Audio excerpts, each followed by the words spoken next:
कभी कभी इंसान भावनाओं में आकर गलत फैसले ले लेता है और बाद में उन्हीं फैसलों पे पछताना शुरू कर देता है। राजा दशरथ मन में सोचने लगे कि मैंने वचन देकर बहुत बड़ी गलती करी थी, वचन नहीं देना था। तीसरी बात में क्या बताते हैं राजा दशरथ,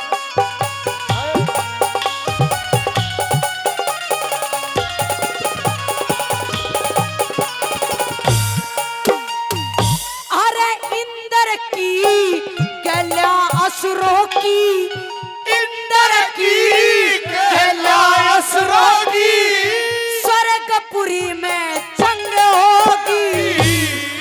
इंद्र की मैं गया मदद में, या के कई मेरे संग होगी। इंद्र की मैं गया मदद में, के कई मेरे संग होगी। अरे के कई कारण जंग जीत्यान्यू, मेरे मन में यूं मंग होगी। वचन दे दिया पंध्यापरण में, उस दिन अकल भंग होगी। वचन दे दिया पंध्यापरण में, उस दिन अकल भंग होगी। अरे उसके बदले तेरे साथ में, उसके बदले तेरे साथ में त्योहार होलिए। बेटे मेरे ही बच्चों बाहर होलिए। अयोध्या नगरी मेरे बाहर होलिए।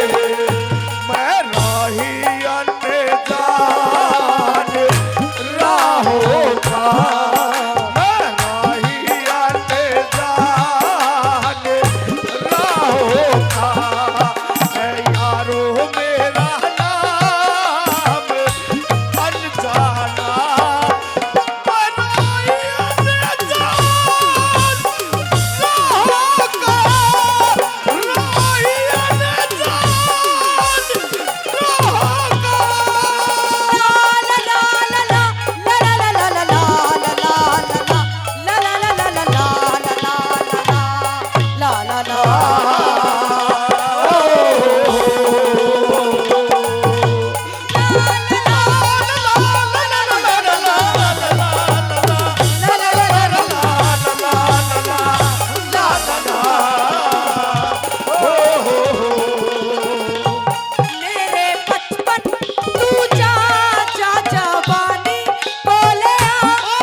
जिंदगी में जब तक सुख के दिन आवेंगे, सुख के, जब तक आदमी ना तो भगवान ने याद करेगा, ना माँ बाप ने पूछेगा, ना रिश्तेदारा ने याद करेगा।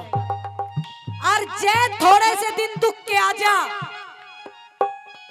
फिर इंसान ने माँ बाप भी याद आ जाएंगे, रिश्तेदार भी याद आ जाएंगे, भगवान भी याद आ जाएगा, यहाँ तक कि इंसान को अपने करे हुए कर्म भी याद आ जाते हैं। राजा दशरथ इस बात को आभास कर जाते हैं कि मैंने मेरी जिंदगी में कर्म ही ऐसे कर रखे हैं। रामचंद्र जी से कहते हैं कि बेटे, आज मेरी जिंदगी में ये दिन आया है, इसका कसूरवार तू नहीं है, ना तेरी माँ के कई है, इसका कसूरवार केवल मेरे करे हुए कर्म हैं, क्योंकि मैंने कर्म ही ऐसे कर रखे हैं। आखिरी बात में राजा दशरथ कर्म बताते हैं, अपने कौन से कर्म कर रखे मैंने, क्या कह रहे उस्ताद जी?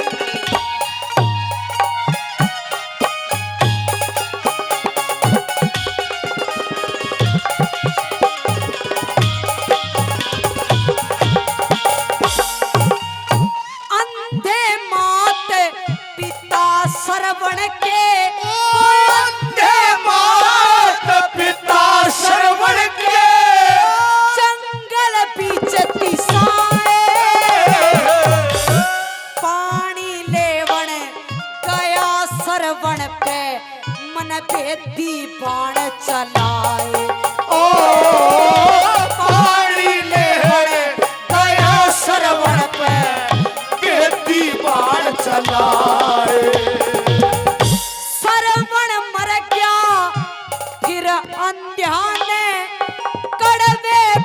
सुनाए।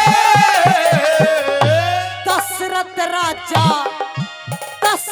राजा तू भुगत मरेगा, वे बोल याद मन आए। ओ दशरथ राजा तू भुगत मरेगा, बोल याद में आए। सरदार सिंह गावण की खातर, सरदार सिंह गावण की खातर, सरदार सिंह अंध्या के पूरे, सरदार सिंह अंध्या के पूरे करार हो लिए। अयोध्या नगरी ते बेटा तू बाहर हो लिए। अयोध्या नगरी ते बेटा तू बाहर हो